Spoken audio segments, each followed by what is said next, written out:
vocês têm nos blindado com a presença de vocês, de regra geral no último sábado do mês, né? De janeiro. Ano passado nós tivemos a honra e a alegria de estar com vocês. Graças a Deus esse ano aqui estamos. Então sejam todos bem-vindos na casa do bom Senhor Padre Vitor. Então com alegria a gente recebe vocês para a nossa palestra. E sempre em primeiro lugar a gente busca o alimento espiritual, não é assim? Isso. Que nós estamos fazendo hoje. Então vamos pedir a Jesus que inspira todos nós, o nosso Bruno, o nosso Hélio, os benfeitores presentes, cada um, da Casa Espírita, o nosso Padre Vitor, e nos inspire a todos e abra nossa mente, o nosso coração, para a recepção dos ensinos e a sintonia com os espíritos benfeitores que serão invocados durante a nossa palestra. Eu vou ler uma página rápida para a nossa prece inicial. Logo depois eu vou passar a palavra ao Hélio para apresentar a vocês ao nosso Bruno e a dinâmica que nós vamos seguir. A mensagem da página, da lição número 82 do livro Fonte Viva, o nosso venerando Emmanuel, através do nosso benfeitor também, Chico Xavier, ele traz a seguinte mensagem. A narrativa de Marcos, no capítulo 10, versículo 45. O Filho do Homem não veio para ser servido, mas para servir. Jesus. O benfeitor Emmanuel dá o título desse versículo, o Filho do Homem não veio para ser servido, mas para servir. Quem serve, prossegue. Quem serve, prossegue. Eu repito muito a leitura inicial, porque às vezes eu tenho dificuldade de gravar, né? Não sei se vocês têm, eu tenho. Quando eu estou aí, eu tenho dificuldade de gravar o título. Olha, quem serve, prossegue. Gravaram? Quem serve, prossegue. Diz o nosso venerando benfeitor. A natureza, em toda parte, é um laboratório divino que elege o espírito de serviço, o processo normal de evolução. O espírito de serviço como um processo normal de evolução. Os olhos atilados observam a cooperação e o auxílio nas mais comezinhas manifestações dos reinos inferiores. A cova serve à semente. A semente enriquecerá o homem. O vento ajuda as flores, permutando-lhe os princípios de vida. As flores produzirão frutos abençoados. Os rios confiam-se ao mar. O mar faz a nuvem fecundante. O manter a vida humana no estágio em que se encontra. Milhares de animais morrem na terra e hora a hora dando carne e sangue em benefício dos homens. Interfere-se de semelhante luta, infere-se de semelhante luta que o serviço é o preço da caminhada libertadora ou santificante. A pessoa que se habitua a servir, invariavelmente servida em todas as situações, não sabe agir sozinha em situação alguma. Continua o nosso benfeitor. A criatura que serve pelo prazer de ser útil, progride sempre e encontra 1000 recursos dentro de si mesma na solução de todos os problemas. A primeira cristaliza-se, a segunda desenvolve-se. Quem reclama excessivamente dos outros, quem reclama excessivamente dos outros, por não estimar a movimentação própria na satisfação de necessidades comuns, acaba por escravizar-se aos servidores, estragando o dia quando não encontra alguém que lhe ponha à mesa. Quem aprende a servir, diz Emmanuel, contudo, sabe reduzir todos os embaraços da cena, descobrindo trilhos novos. E finaliza o benfeitor dizendo: aprendiz do Evangelho, que não improvisa a alegria de auxiliar os semelhantes, permanece muito longe do verdadeiro discipulado, porquanto companheiro fiel da boa nova, está informado de que Jesus veio para servir e desvela-se a benefício de todos, até ao fim da luta. Se há mais alegria em dar que em receber, há mais felicidade em servir que em ser servido. Quem serve, quem completa a frase? Prossegue, diz o nosso venerando benfeitor. Então somos convidados a todos a elevar o nosso pensamento a Deus e manter nossos celulares desligados. Eu não sei se vocês estão. Eu estou conferindo o meu está. Eu acredito que da maioria está também. Segundo alguns entendidos, eu tenho visto nas tribunas espíritas dizendo que o celular ligado tem uma série de vibrações, ondas eletromagnéticas, não sei quantos kg, não sei o que, e interfere em muita coisa. Não sei se é científico isso, eu vejo alguns falar. Mas, se a gente puder estar desligando ou colocar no módulo, então, talvez tenha uma necessidade de receber o nome. Então, junto, uníssonos, vamos orar a Deus, nosso Pai.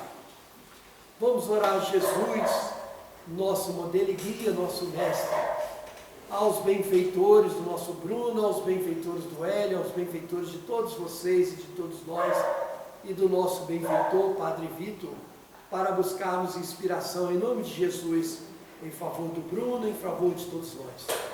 E canalizamos recursos para o nosso jovem na sua conferência da noite, no 31º aniversário da Casa Espírita, onde alegres estamos pela presença de todos, encarnados e desencarnados, os venerandos amigos de outrora que estão conosco, os benfeitores dos dias atuais, que possamos nós sintonizar com a mensagem de amor na inspiração do venerando benfeitor do movimento espírita, do Espiritismo do Brasil, que é o nosso Bezerra de Menezes, o qual será homenageado com a mensagem da noite. Que buscamos toda inspiração, esvaziamos a nossa problemática ordinária para sintonizarmos com a mensagem da noite de hoje. Aqueles corações que às vezes nos envolvem, levando ao sono magnético ou de outro matiz, possa ser envolvido pelos benfeitores para que nós possamos, lúcidos, participar da palestra da noite. Se o sono nos abater, levantamos, ficamos quietinhos, segurando a parede. Ó Senhor, que nesta noite, alimentado pelo Teu amor e pela Sua inspiração, possamos mais tarde, ao sairmos daqui, para levar vibrações a tantos corações necessitados, todos os matizes. Que essas vibrações alcancem a nossa comunidade, a excursão que prossegue nessa mensagem de amor, os nossos carnavaleiros, e agradecemos todos aqueles que, direto ou indiretamente, participam para que esse evento ocorra. Com a Tua permissão, Senhor, possamos dar continuidade à mensagem de espiritualidade da noite de hoje, à luz da mensagem espírita. Que assim seja. Então, passamos a palavra ao nosso Hélio.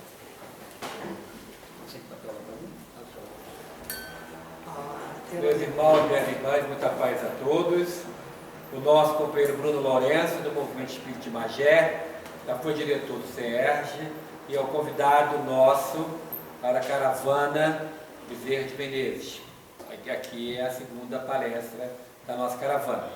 Ao final, quem quiser e puder ajudar a creche mantida pelo Instituto Dr. Marchi em Niterói, existem livros ao preço único de R$15, aqui e lá atrás, para ajudar a nossa creche, tem 250 crianças. aos irmãos da nossa caravana. Nós lembramos que logo após a palestra, o jantar vai estar servido lá embaixo e 8h30 as vans vão estar aqui para nós irmos para o nosso ônibus. Tá? Então é só a gente seguir o horário para que tudo dê certo. Então vamos com a palavra ao nosso querido Bruno.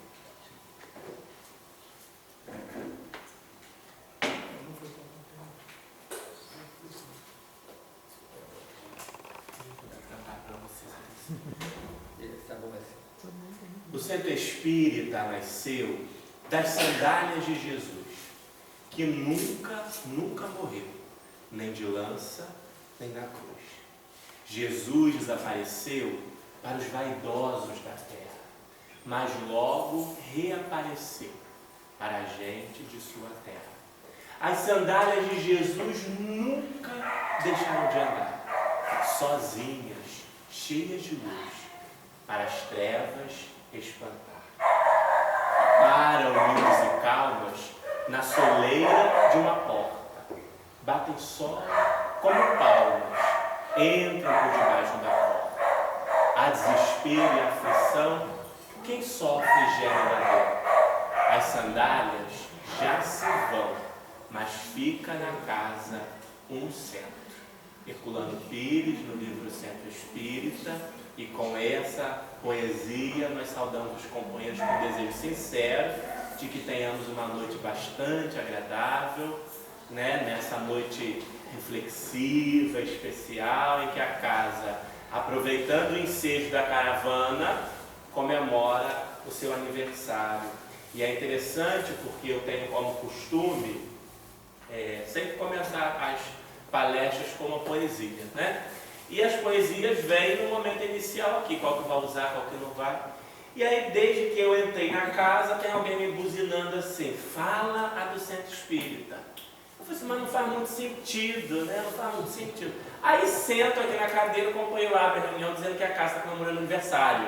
Eu falei, tá. Então tá certo. Então é exatamente por isso que faz todo sentido. Então a gente aproveita com essa poesia para render gratidão aos companheiros que outrora, né, na história, foram os primeiros a erguer as paredes espirituais e físicas dessa instituição, que se mantém até hoje pelo trabalho ardoroso daqueles que na atualidade mantêm a atividade, no compromisso de divulgar a mensagem do Consolador, levando luz, esclarecimento a espíritos e a almas, já que nós sabemos que a alma é o espírito encarnado, né? Então a gente aproveita ao ensejo dessa poesia inicial para parabenizar a instituição por ocasião dos seus 31 anos, é isso?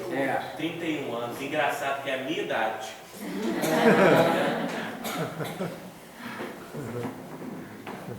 Então a gente já está aqui feliz e contente de estar ocupando a tribuna pela primeira vez nessa instituição. E tem mais uma conversazinha que a gente sempre gosta de estabelecer e que eu acabei esquecendo na palestra inicial, né? Quando a gente ocupa a tribuna de uma casa espírita pela primeira vez, a gente gosta de deixar bem claro algumas questões que são bastante relevantes. E a primeira delas é que eu sou uma pessoa normal, quiçá mais endividado do que vocês que estão aí na plateia. Porque a gente tem um costume, por conta da nossa tradição religiosa secular, de olhar para quem usa a tribuna e tender a olhá-lo como alguém especial, como alguém santo, como alguém divino, ou então como alguém que tem uma energia diferente naquele dia. Aí terminou a palestra, a gente quer abraçar, agarrar para pegar a energia do palestrante. Aí o palestrante já fez a palestra, já se cansou e gasta um pouco da energia que tinha abraçando todo mundo e quer ser apertado. Sai daqui enfraquecido. Ainda bem que hoje tem um jantar e aí se acontecer isso eu já me refaço ali. Mas eu não sou santo. Não sou santo. Né? E preciso dizer que não tenho dúvida nenhuma de que sou muito mais devedor do que qualquer outro companheiro aqui. Porque vocês estão aí sentados, vão me ouvir uma única vez, alguns sequer vão conseguir ouvir, porque de repente fica chato e dorme. Agora, eu sou obrigado a me ouvir. O ouvido que está mais próximo da boca que fala é o meu. E eu estou aqui me ouvindo pela segunda, pela terceira vez, porque já no meu lar estive lendo, estudando, refletindo sobre o assunto. Logo, doente mais grave, remédio mais forte. Não é mesmo? Então a gente está aqui apenas no papel que nos cabe de pegar a mensagem que foi nos trazida por espíritos iluminados e transmiti-la aos corações que nos ouvem. E na noite de hoje, para falar de um coração muito querido, de um coração muito amigo, de um coração cuja a memória e a personalidade transcende as barreiras do movimento espírita. Bezerra é um espírito reverenciado por todos aqueles que em algum momento já ouviram sua história, independente de ser espírita. Até porque ele, antes mesmo da sua adesão ao espiritismo, já era uma alma iluminada, cujo trabalho caritativo era reconhecido a ponto de lhe fazer merecer o título de médico dos pobres. Então, o nosso Bezerra, que é símbolo do trabalho de união e unificação do movimento espírita do Brasil, é um espírito que é querido e amado por companheiros de diversos credos. Então a gente vai refletir hoje, continuar nessa caravana, tratando acerca da importância da sua personalidade. E hoje, nessa noite, nós vamos abordar um aspecto diferente daquele que nós conversamos pela manhã, para aqueles que nos acompanharam na primeira palestra. De manhã nós fizemos um panorama geral da vida e obra de Bezerra de Menezes. E agora nós vamos tratar um pouco mais a miúde a questão da personalidade social e política de Bezerra. E alguns companheiros acham que quando nós falamos que Bezerra foi político, ou quando nós conversamos sobre a trajetória política de Bezerra, nós estamos diminuindo ele. Ao contrário, porque ele foi um homem honesto, digno no exercício do mandato que desempenhou, dos vários mandatos que desempenhou, e dignificou a política ao seu tempo. Então, na verdade, falar que Bezerra esteve entre os políticos do seu tempo não é, de modo algum, qualquer tipo de redução daquilo que ele é. Ao contrário, é um engrandecimento da nossa sociedade que, em algum momento, teve um homem digno representando o seu povo. E nós vamos conhecer um pouco do pensamento desse homem, que já digo desde já, era muito além do seu tempo. Todas as questões que nós estamos discutindo hoje, na atualidade, no nosso mundo social, no nosso mundo político, nos conflitos que temos vivenciado, Bezerra, já à sua época, tinha de forma muito clara, muito evidente, muito bem definida o seu posicionamento. E nós vamos nos debruçar um pouco sobre essa visão. Então a gente vai fazer rapidamente uma pequena revisão, para quem não esteve com a gente no primeiro momento. Então Bezerra nasceu em Riacho do Sangue, no Ceará, em 1831. E ele esteve na política de 1861 até 1885, ou seja, 24 anos da sua vida foram com mandatos eletivos representando a população ao seu tempo. E no Espiritismo, ele esteve de 1886 a 1900, ou seja, ele teve 14 anos de trabalho no Espírito. Ele faleceu em 1900 e teve 69 anos de idade, né? Conosco aqui. E aí, como era o mundo social à época de Bezerra, da sua participação política? Então, a economia era baseada na mão de obra escrava, né? A escravidão ela é abolida no momento político em que ele vivia, mas ele nasce sob a égide da escravidão e inicia sua participação política sob a égide da escravidão. Havia muita desigualdade social, parece nada com o dia de hoje, né, gente? Havia muita desigualdade social, o país tinha grande número de analfabetos, havia uma ausência de direitos e serviços básicos, a Igreja Católica era atrelada ao Estado, olha só que interessante, e os professores não tinham vínculo empregatício. O professor não tinha qualquer vínculo, ele podia dar aula hoje, amanhã ser mandado embora, Não tinha essa história de concurso público, passou no concurso, tem um cargo efetivo, não tinha essa história. Então, esse é um pequeno panorama da época que é importante a gente rever para a gente entender por que de alguns posicionamentos de Dr. Bezerra. E aí, a vida, como todos nós sabemos, ele foi médico, formou-se médico aos 21 anos de idade, como cirurgião. Ele desempenhou a medicina e passou a clinicar aos 25 anos, integrou o Corpo de Saúde do Exército aos 26 anos, foi professor na Faculdade de Medicina e aos 31 anos de idade ele se demite do Exército, onde tinha a carreira médica, e assume e é eleito vereador da capital do Império, né, da cidade do Rio de Janeiro. Aqui tem uma foto dele, aí, olha só. Gosto dessa foto também, ele é um pouco mais novo, né? Eu acho, inclusive, que é essa pintura que está lá na Câmara de Vereadores do Rio de Janeiro, né, onde durante muito tempo ele desempenhou os cargos políticos dele.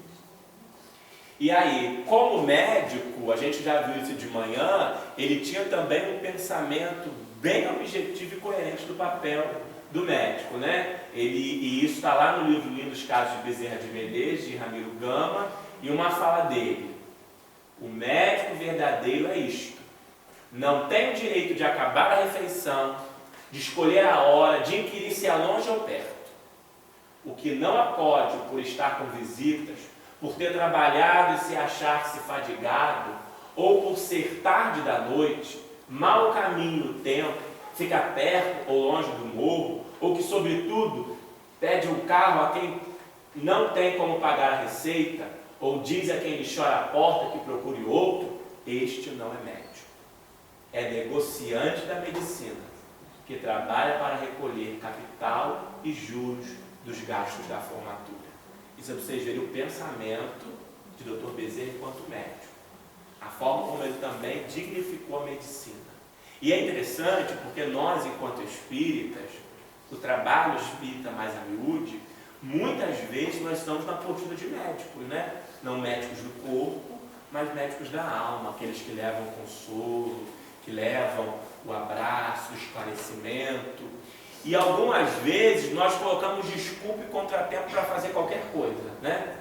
Ah, não, ainda está muito cedo, eu não vou me dedicar agora não, vou cuidar aqui da minha vida pessoal. Aí depois envelhece, não, agora já estou muito velho, eu vou descansar a minha vida. Não, hoje está chovendo, hoje está fazendo muito sol. A gente cria um monte de dificuldade para se colocar a serviço do bem, na convicção que nós temos de que, quando estamos a serviço do bem, quem são os grandes recebedores?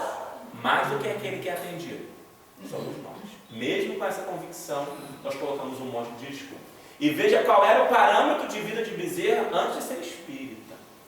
Não pode ter hora, não pode ter lugar, não pode ter distância, não importa nada. O que importa é o socorro que ele precisa. Por isso que, enquanto espírita, ele foi um trabalhador e um servidor fiel a Jesus, porque ele já trazia isso incutido na sua personalidade e na sua história moral. Aí é uma propaganda do laboratório, né, onde ele clinicava, no jornal da época.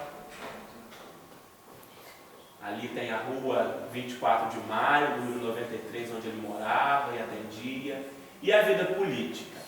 Ele ganhou eleições de 1860 a 1885, 4 vezes como vereador, 3 vezes como deputado-geral, porque naquela época também podia a pessoa ter 2 cargos, ser vereador, ser deputado. Só vou esclarecer uma coisa para vocês, deixar bem claro, tá? Não tinha salário, tinha ajuda de custo, né? Para custear as despesas de ida até lá. Mas não tinha salário, auxílio paletó, auxílio combustível, auxílio alimentação, auxílio moradia, essas coisas todas que tem hoje aí, tá? Não tinha salário. Então ele foi 4 vezes vereador, 3 vezes deputado, presidente da Câmara Municipal da Corte, no período de 1873 a 1888, uma vez como efetivo e várias vezes como interino. E aí um cartaz, esse aqui é a capa que foi utilizada para um livro que baseia todo o nosso estudo, né? Freitas Nobre, quando esteve no Congresso Federal, aproveitou-se que lá há um lançamento de livros que trazem a história dos discursos, dos projetos, das grandes figuras políticas do país, e ele organizou todo um compêndio de informações com discursos, debates e projetos que o Dr. Bezerra participou. Então, se vocês acessarem a internet, vocês vão procurar lá, perfis parlamentares. O do Dr. Bezerra é o número 33. É disponível na biblioteca da Câmara dos Deputados, na biblioteca digital. Você encontra lá. É um livro de 420 páginas. Lá tem todos os discursos do Dr. Bezerra, os projetos que ele apresentou, tudo lá. E foi lá que eu busquei essa informação. É claro que a gente está trazendo assim algumas colocações muito pálidas, porque o documento é realmente muito extenso. E aí, o que ele pensava da política? E aí a gente viu num discurso dele, proferido no dia 4 de junho de 1867, ele dizer: a política, como eu compreendo, não é uma especulação dos homens, é uma religião, a religião da pátria, tão sagrada e obrigatória como o culto das verdades eternas que constituem a religião de Deus.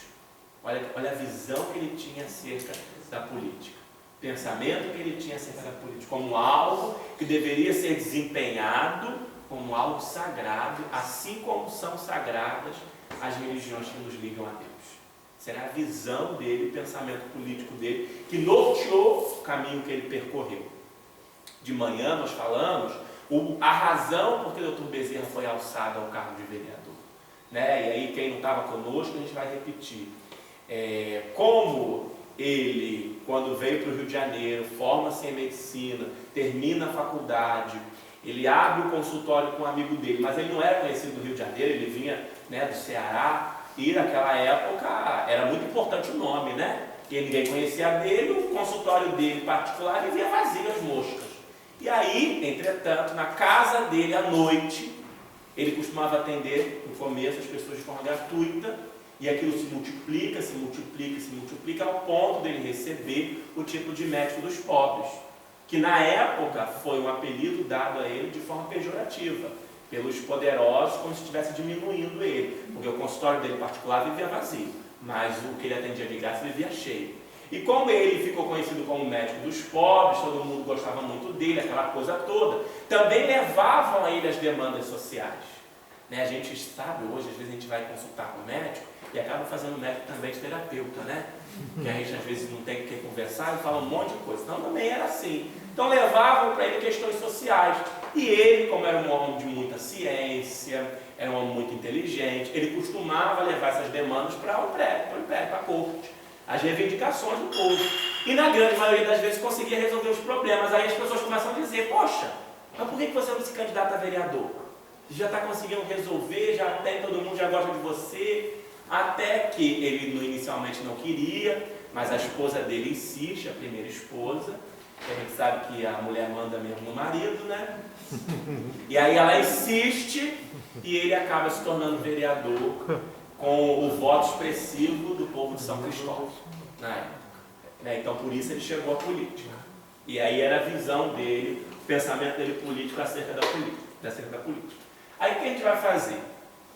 Eu trouxe, ali nós temos 6 temas diferentes, que eu fui pesquisar qual era a visão de Dr. Bezerra ao seu tempo sobre esses assuntos. E aí a gente vai construir o nosso diálogo aqui com essas reflexões. Então a gente vai ver qual era a concepção dele acerca de liberdade. Hoje nós estamos aí discutindo liberdade, né? Muito liberdade de expressão, liberdade artística, liberdade de uma série de coisas. Como era a visão dele de liberdade? Qual era a visão dele acerca do governo monárquico? E aí, o Dr. Bezerra era republicano? Era monarquista? Qual era a visão dele acerca disso? O que ele pensava sobre o meio ambiente? Será que naquela época já se falava de meio ambiente? Já tinha essa preocupação acerca do meio ambiente? Um caso dele envolvendo os escravos que foram libertos na época da Guerra do Paraguai, e a gente vai ver quais eram as intenções dessa libertação. A questão dos empregados domésticos, e o porquê que ele pensou nisso já naquela época, e a estabilidade dos professores. A gente vai ver um pouco de tudo isso. Então vamos lá. A concepção de liberdade. Aí eu trouxe 2 trechos de um discurso dele lá em junho de 1867, quando ele diz assim: a liberdade é um direito absoluto e eterno de criação divina. Olha que interessante, né? E ele aqui ainda não estava adepto ao espiritismo. A gente já percebe nele muitas questões, muita concepção espírita. Tanto é que quando ele leu o livro dos Espíritos pela primeira vez, ele disse assim: engraçado, eu estou lendo pela primeira vez, mas acho que já tinha lido isso antes. Porque já estavam todos esses conceitos impregnados nele. Criando o homem, Deus o fez livre, o que significa que ele instituiu o homem soberano de si mesmo.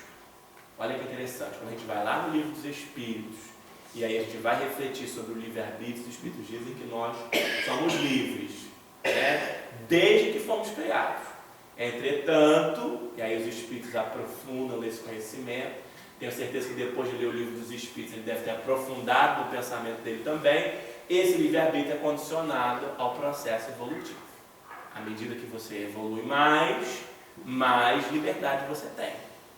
Porque quando nós estamos eles dizem assim, de modo que nas fases iniciais, dizem os Espíritos, esse livre-arbítrio é quase nulo. E aí a gente sempre, para entender essa questão do livre-arbítrio, a gente traz o exemplo da criança, né? Quando a criança tem um bebê aí, né, que está conosco na caravana. Quando ele for lá para a creche, se a mãe dele matricular, a escola vai mandar para casa uma lista de material. Aí essa lista de material vai ter lá, como ele é muito bebezinho, não vão pedir lápis de cor nem de cera, vão pedir tinta, é isso? Tinta guache. E aí geralmente vai pedir 3 ou no máximo 6 cores. Então aí ele vai ficar ali o primeiro ano do ensino fundamental, o segundo ano, colorindo os desenhos deles com até 6 cores. Aí ele vai crescendo, vai lá segundo ano, terceiro ano, quinto ano, aí vai vir na lista de material. Agora já é lápis de cor, 12 cores, depois 24, 36, 48, até quando ele escolhe de repente seguir uma carreira na área gráfica, na área de design, nessa área aí vai fazer universidade, e aí quando vai lá montar um logotipo, ele descobre que tem milhões de tonalidades de azul, milhões de tonalidades de verde. E aí a gente fica com a imagem dessa criança no momento inicial da vida e com essa criança no momento acadêmico. Quem é que tem mais liberdade de escolher? Quem tem mais conhecimento. Porque lá no momento inicial ele não tinha tanta liberdade assim, ele só tinha 6 opções. Agora, quando evoluiu, quando cresceu, quando progrediu, ele teve um leque aberto de forma diferenciada. Então, o livre-arbítrio é condicionado à evolução do indivíduo. Por isso que os Espíritos dizem que de modo que nas fases iniciais ele é quase nulo. Então, o Dr. Bezerra entendia o livre-arbítrio como algo estabelecido por Deus aos homens. Como a liberdade que nós temos para estabelecer as nossas próprias conquistas e arcar, inclusive, com as nossas responsabilidades. Isso é um discurso dele dentro do parlamento. Vamos lá. Qual era a visão dele sobre o governo monárquico? O Dr. Bezerra, ele vai deixando a política no final da vida porque ele se transforma muito em republicano, né? Ele vai se afastando por conta desse grande desejo dele republicano. E embora ele tivesse muitos senões com a monarquia, ele era alguém respeitoso ao que estava estabelecido. E olha o que ele diz em um dos discursos dele. O que quero governo monárquico constitucional representativo, único que julgo capaz de fazer a felicidade do país. Mas quero-o como a Constituição quer, como ele deve ser. Quero um trono, mas o trono no centro da nação, e não a nação aos seus pés. Olha a visão dele, né? Quero o rei, mas não quero, mas o quero no meio do seu povo, e não o povo aos pés do rei. É assim e somente assim que posso compreender a monarquia no Brasil. Olha a visão que o Dr. Bezerra tinha, né? De que o governante, ele não está ali para ser servido, mas para servir. Essa era a visão que ele queria acerca da monarquia. Então, embora ele lá no finalzinho se transforme em republicano e tenha essa crise, mas ele ainda assim era respeitoso no que estava estabelecido. Já que nós estamos vivendo sob a égide do governo monárquico, que ele seja tal como deve ser, um rei a serviço do seu povo, e não um povo a serviço do seu rei. E aí, o que ele pensava sobre o meio ambiente? Bezerra já pensava sobre o meio ambiente. E lá em 1883, gente, 1883, ele apresenta um projeto de lei que tinha como ementa serviço florestal nas montanhas que circundam a capital do Império. Uma novidade completa naquela época. Ele preocupado com a preservação do meio ambiente à sua época. Aí, o projeto de lei é maior, tá, gente? Tem mais artigos, mas eu não ia trazer o projeto todo, eu trouxe só o primeiro artigo, que dizia assim: o governo é incumbido de organizar um serviço florestal nas montanhas que circundam a capital do Império, conservando as matas atuais, refazendo as que têm sido destruídas, deixando livres pequenos cursos de água que estão encanados e impondo penas a quem derrubar árvores dentro de uma zona que deverá ser demarcada. Hoje a gente lê isso e fala assim, nada demais aí, né? Hoje, mas 1883, e alguém está preocupado com isso, a gente vê quanto ele era um homem à frente do seu tempo. E o quanto foi importante a presença dele na política naquela época. Quanto foi necessária, né? E ali Palácio da Câmara e o projeto Santo Petróleo número 39. E aí tem essa história da Guerra do Paraguai. O que acontece? Quando o Brasil vai iniciar a Guerra do Paraguai, o imperador tem uma ideia, os políticos têm uma ideia. O que eles pensam? Vamos soltar os escravos para colocar eles para trabalharem na guerra. Porque se morrer, eles vão morrer. Né? E Bezerra vive esse momento. Ele vive esse momento.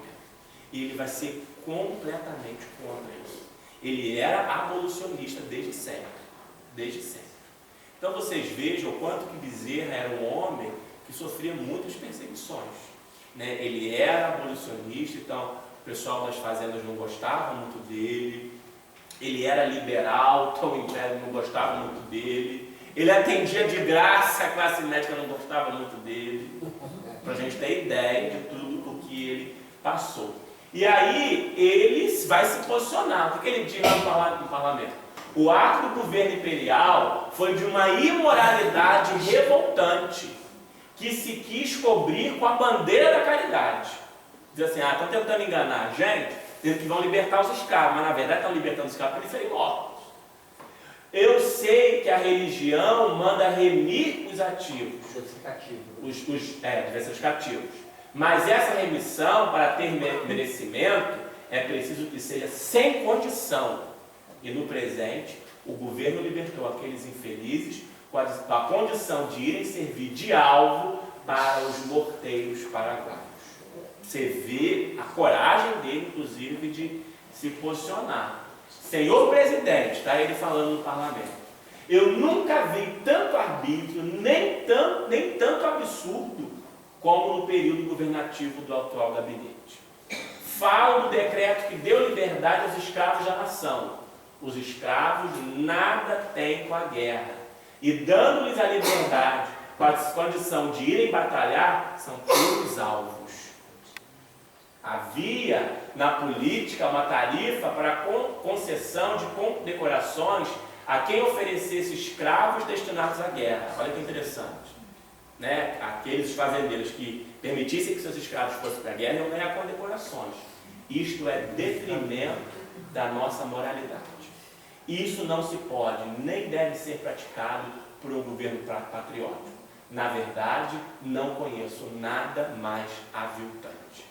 1867, quando ele se posiciona dessa forma. E aí a questão da moralidade pública, né? Da honestidade com o recurso público. Será que isso já na época era um problema? O que vocês acham? O desvio de recurso. E aí, o que eu encontrei lá, gente? Eu encontrei um discurso de Dr. Bezerra colocando-se contra uma questão que hoje não acontece não, sabe? Um ministro do governo está usando recurso público para pagar propaganda a favor do governo nos jornais. Hoje a gente não vem fazendo isso, né? A gente não tem propaganda política na televisão, não tem nada disso. E ele acha aquilo um absurdo, já naquela época. Hoje, também, você tem uma série de requisitos para fazer isso. A propaganda tem que ser institucional, né? Não pode exaltar a personalidade da liderança política. E naquela época estavam fazendo isso. E aí, olha o que ele fala. A moralidade, senhor presidente, faz fugitiva e quase desterrada do seio, jaz fugitiva e quase desterrada do seio da pública administração.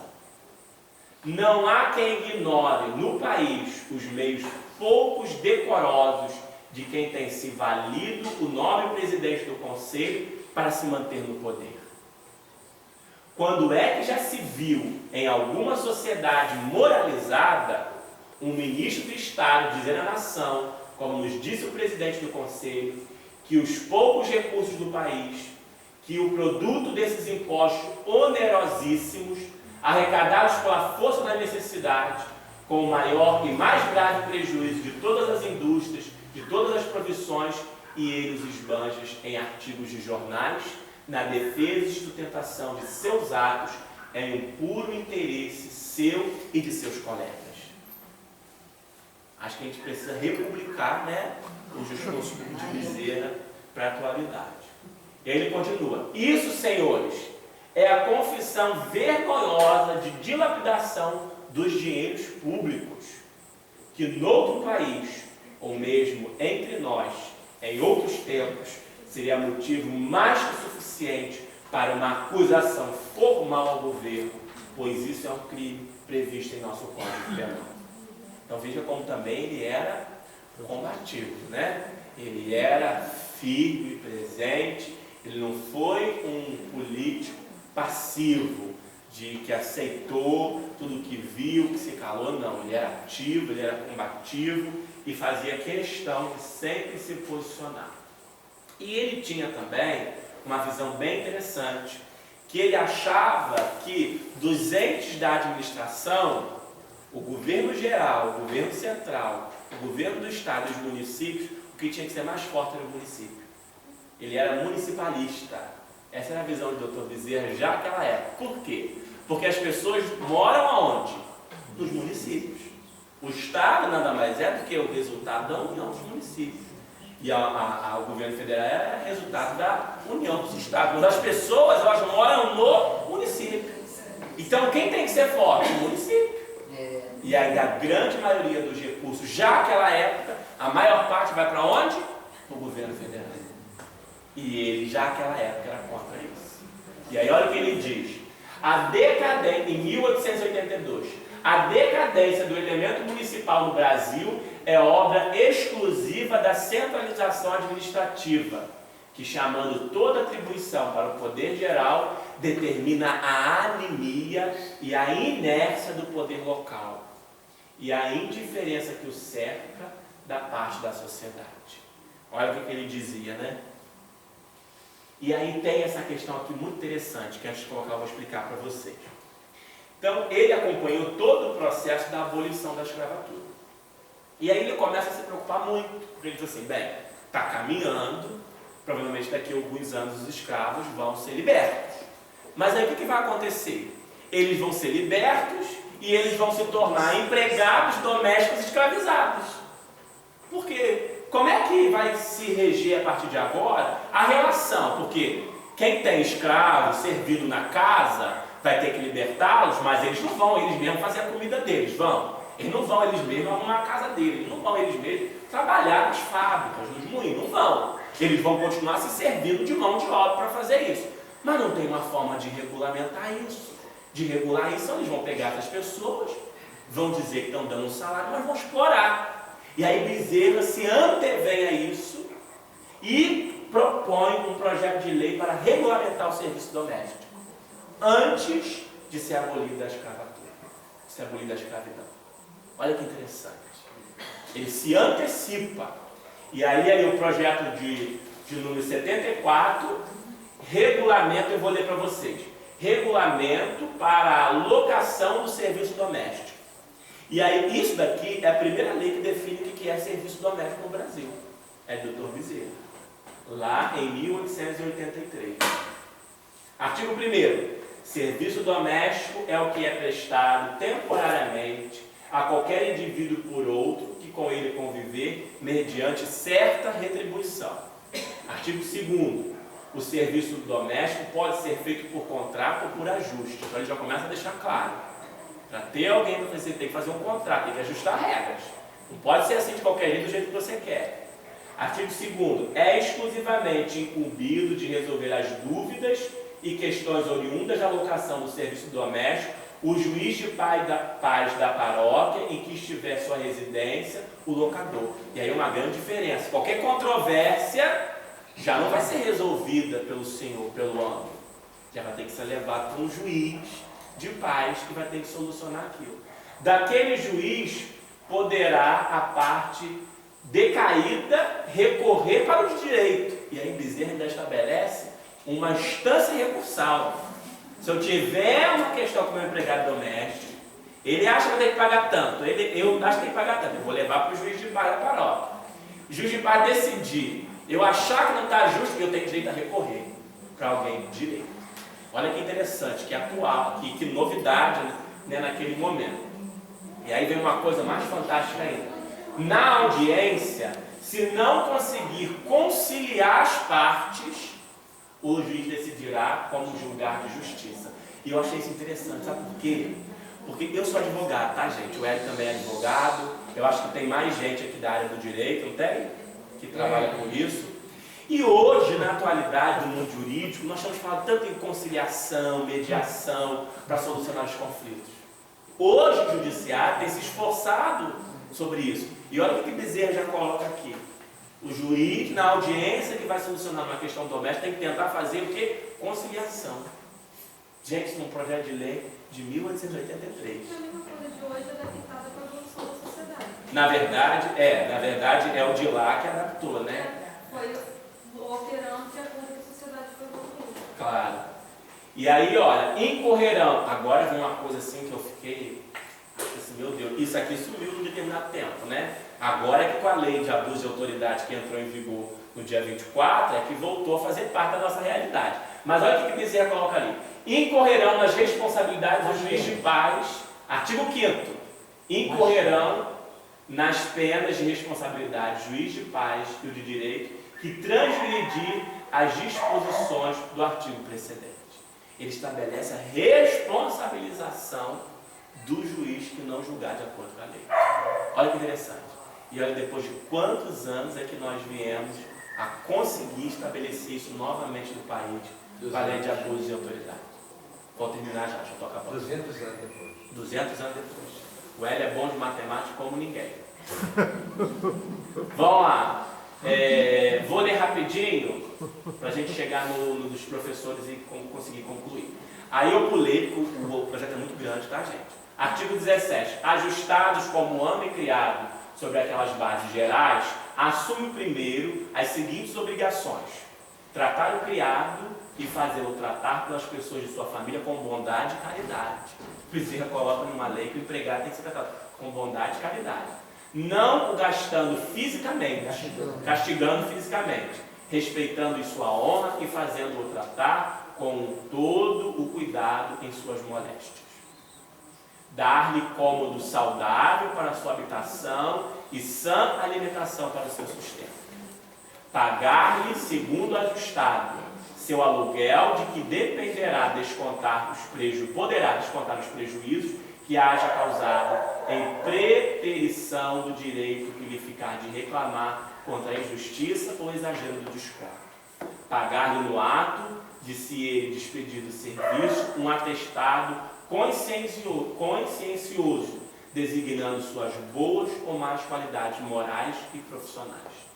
É muito interessante. Aí vem a questão dos professores. Hoje a gente tem uma discussão muito grande no país, né? Se o professor doutrina, se o professor não doutrina, se ele pode ter liberdade de ensinar, se ele não pode ter liberdade de ensinar. E já isso na época já estava previsto ali. Olha o que o Dr. Bezerra diz no discurso dele. Porque nós devemos, antes de tudo, zelar a instituição pública, que é aquilo que de mais crescemos na nossa terra. E mesmo porque, num cargo simplesmente administrativo, o indivíduo se habilita a prestar bons serviços ao público em 1 ano ou meses mesmos, mas não é no prazo de 1, 2, 3 ou 4 anos que qualquer se habilita a ser um bom professor, a executar os deveres deste cargo que lhe é especial. Isso é porque ele começa a defender que o professor tem que ter direito à estabilidade. Porque na época tinha aquela questão que já se discute hoje, não, o professor começou a falar contra o império, manda o professor embora. E ele defende que o professor tinha que ter estabilidade no cargo. Aqui é um pensamento dele sobre educação, já à época, e a gente queria terminar assim. A educação aplica-se especialmente às faculdades afetivas e prepara o homem moral. A instrução aplica-se às faculdades intelectuais e prepara o homem esclarecido. A educação e a instrução são as duas colunas em que se sustenta o edifício da perfeição humana, donde podemos devassar os vastos e infinitos horizontes, cerrado com 7 selos aos que deixam ficar inertes em estéril germe as potências da sua alma. E ele tem muitas falas acerca da importância da educação.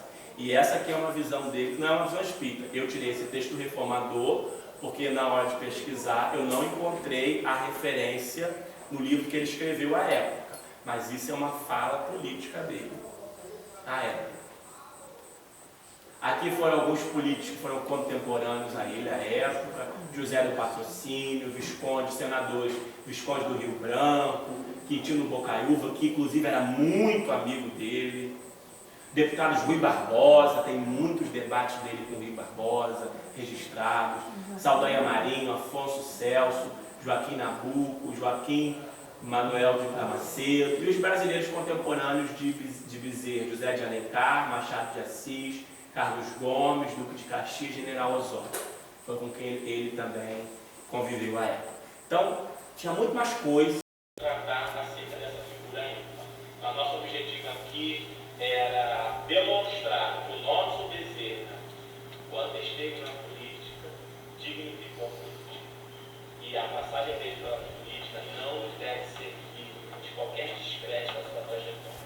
Ao contrário, é algo que, enquanto espírito, nos honra muito por saber que esteve lá, em determinado momento, um homem que dignificou honestamente aquela posição e nos deixou um legado que deve, ou deveria, pelo menos, inspirar as personalidades políticas da atualidade. Que ele continue a nos abençoar, continue a inspirar os destinos da terra, inclusive. Graças a Deus. Agradecemos imensamente ao Bruno pela segunda palestra da nossa caravana de experiências. E eu vou ler agora as mensagens que foram comidas durante a fala.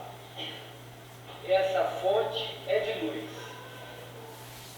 Era um dia muito especial aqui. Alguns companheiros de Volta Redonda estavam conosco quando nos reunimos a inaugurar a casa que hoje nos habita. Sem sombra de dúvidas, essa é uma casa abençoada. Os trabalhos que aqui são realizados nesses anos de existência são envoltos e impulsionados pela luz divina. Nunca podemos esquecer que aqui é também o tempo. Amamos e servimos a Deus em espiritualidade. Aqui também é uma grande escola e as lições que aqui aprendemos são importantes para a nossa natureza espiritual. Por isso, nunca podemos nos cansar de fazer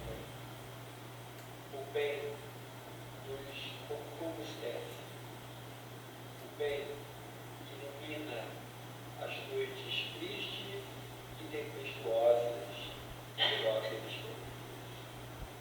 Amemos, pois, queridos irmãos, a todos, como Jesus nos amou. Paz e luz para todos. Marilda Paiva. Dona Marilda participou ativamente, da história da fundação dessa casa, e estava presente aqui também o nosso irmão Carlitos, presente aqui também nesse momento dessa mensagem.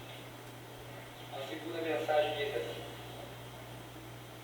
os passos do Cristo seguia a outra noite, quando Simão foi interpelado por Jesus. Pedro, tu me amas? A pergunta foi repetida por 3 vezes. Pedro, atordoado, afirma de modo peremptório seu amor pelo Mestre. Como resposta, disse Jesus: a luz do mundo disse que, antes que o galo cantasse 3 vezes, Pedro o trairia, como realmente fez. Seguir os passos de Jesus é a ordem do dia. Enunciar a que fazeres em vocês. Amar de modo incondicional. Perdoar incessantemente. Eis um singelo roteiro, se querem seguir os passos de Jesus para o bem. A é o mentor da casa e muito nos honra com a sua presença, com o seu juramento, trazendo para nós a certeza de que fazer o bem não é fácil, não. Fazer o mal é fácil. Fazer o bem de para que a gente possa dedicar-se um pouco mais àquilo que a gente pensa às vezes que é ruim, mas nós fazemos bem. Se quando eu feliz, vou fazer a festa, não, deixa eu lá.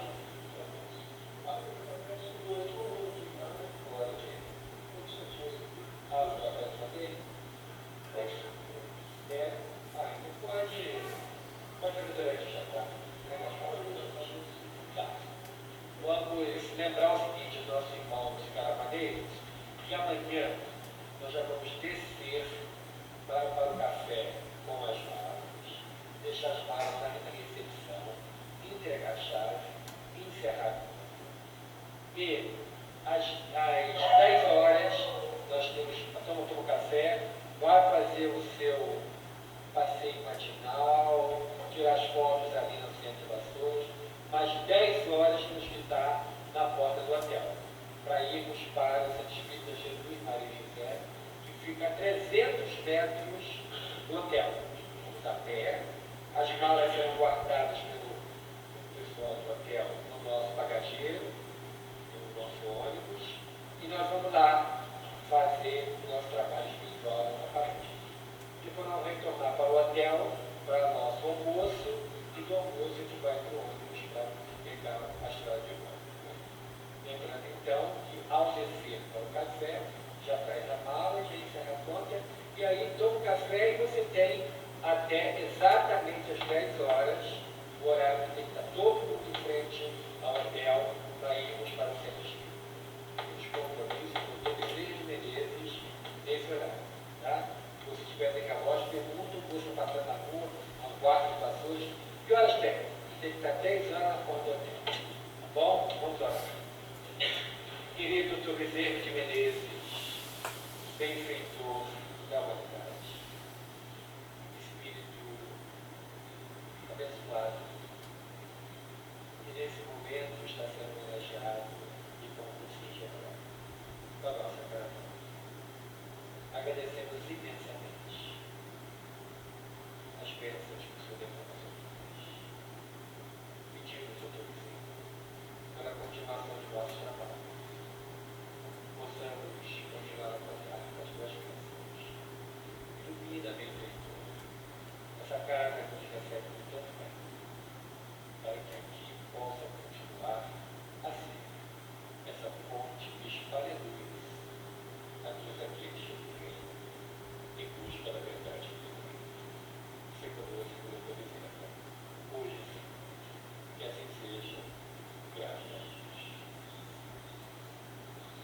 são convidados então. Quem quiser, tem aquilo ali para comprar.